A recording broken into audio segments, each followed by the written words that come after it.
We are currently sat in a 2013 Ford Focus Mark III. I'm going to be reinstalling this dash cam. It came out my Volkswagen Passat, and I am now going to hardwire it into my new car. Well, it's new to me.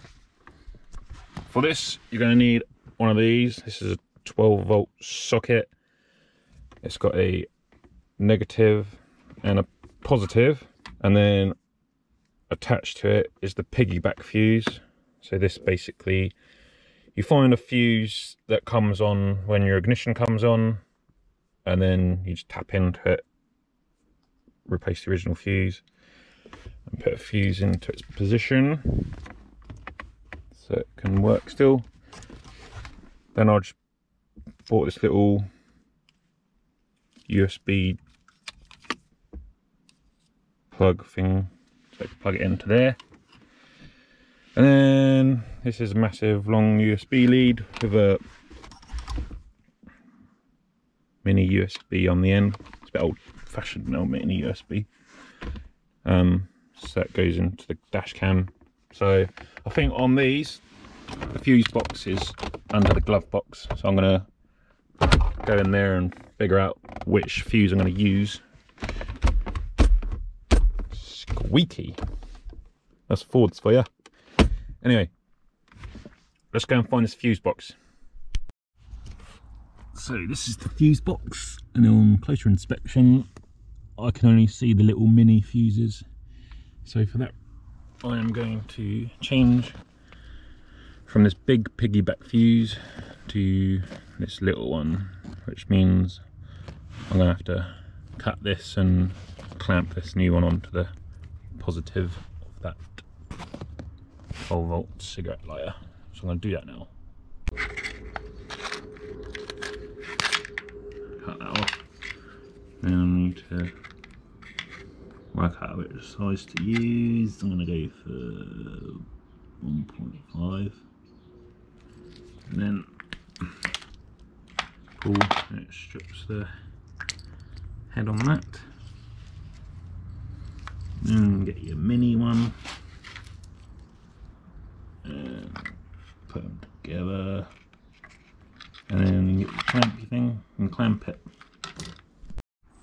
On my wire strippers, it's got a blue symbol here, so that is what I use to clamp down on that, so it's the right amount of force and pressure and all that.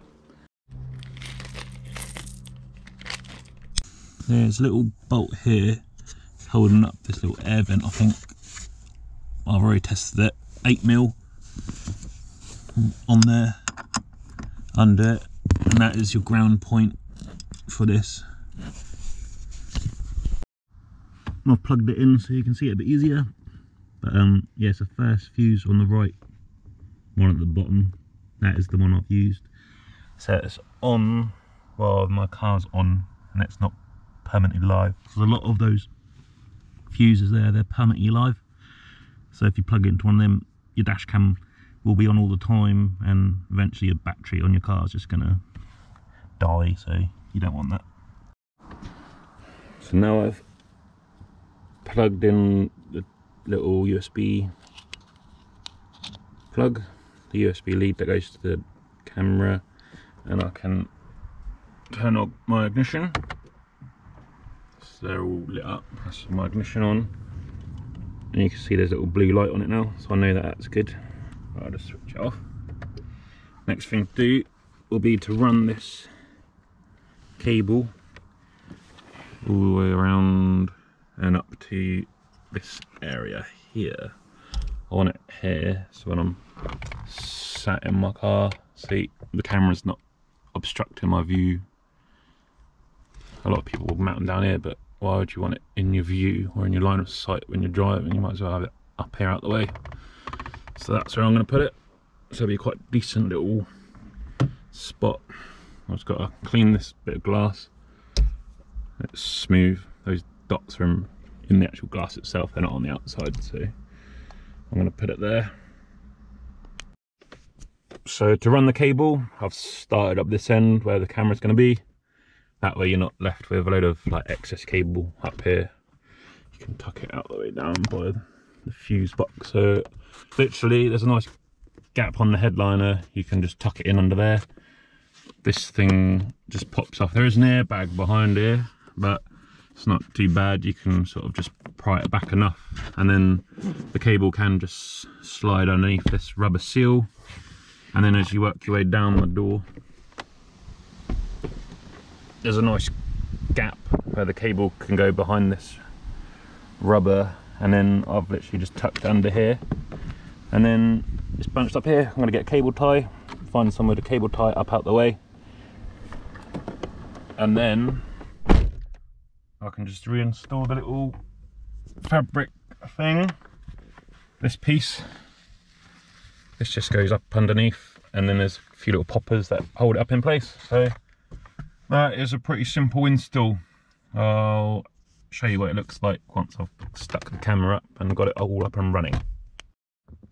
So I've cable tied the 12-volt socket up here, and then I've just plugged in the USB adapter here, and then the cable goes there, and all the excess cable I've just tucked in behind the carpet.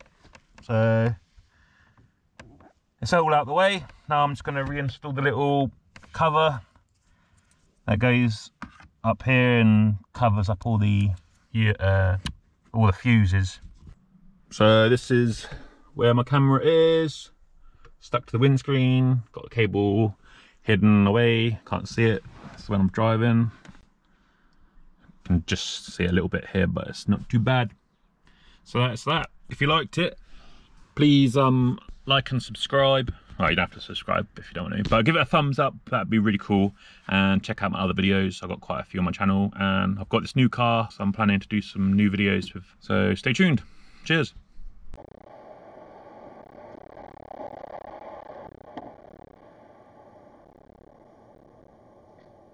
Yep, that's a good point, mate. You've just gone straight through it.